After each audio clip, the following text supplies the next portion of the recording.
இப்போ நம்ம 3 பேருக்கு தகுந்த மாதிரி பிரியாணி தான் பண்ண போகிறோம். இப்போ நம்ம எண்ணெய் ஊற்றிக்கலாம்.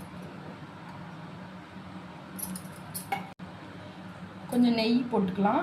பிரியாணிக்கு நெய் தான் நல்லாயிருக்கும். சிம்பிளான மெத்தடில் வெறும் 1/4 கிலோ சிக்கன் வச்சு சிக்கன் பிரியாணி தான் பண்ண போகிறோம். இப்போ எண்ணெயும் நெய்யும் ஊற்றிருக்கேன். இப்போ நம்ம பட்டை ஜாமான் சேர்த்துக்கலாம். பட்டை ஜாமான் பொரிஞ்சிருச்சு. இப்போ நம்ம வெங்காயம் சேர்த்துக்கலாம்.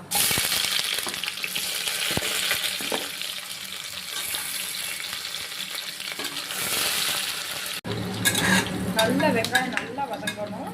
வதங்கினோன்னா இஞ்சி பூண்டு பேஸ்ட்டு சேர்த்துக்கலாம். நல்லா வெங்காயம் வதங்கிடுச்சு. இப்போ இஞ்சி பூண்டு புதினா 3 சேர்த்து நான் அரைச்சி வச்சுருக்கேன். அதை சேர்த்துக்கலாம்.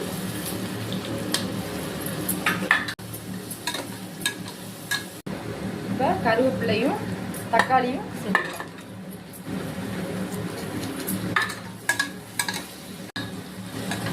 நல்லா வதங்கிடுச்சு.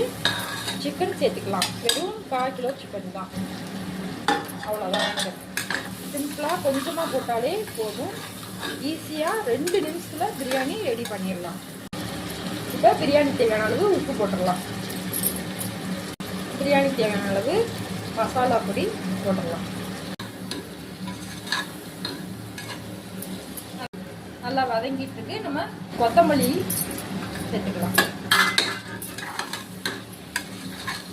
இப்போ கொஞ்சம் தயிர் சேர்த்துக்கலாம்.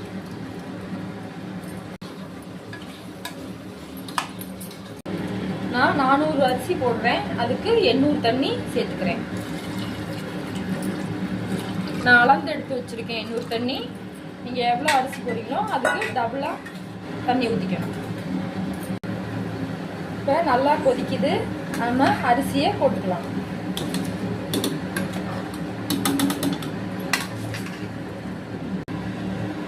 இப்போ நான் ரைஸ் சேர்த்துட்டேன்.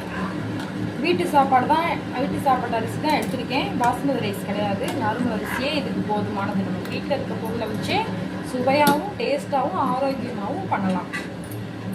இப்போ குக்கர் மூடி விசில் விட்டுடலாம். 3 விசில் விடணும்.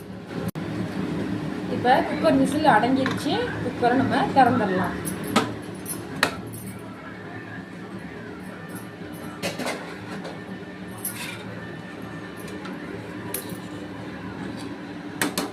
பாருங்க சிக்கன்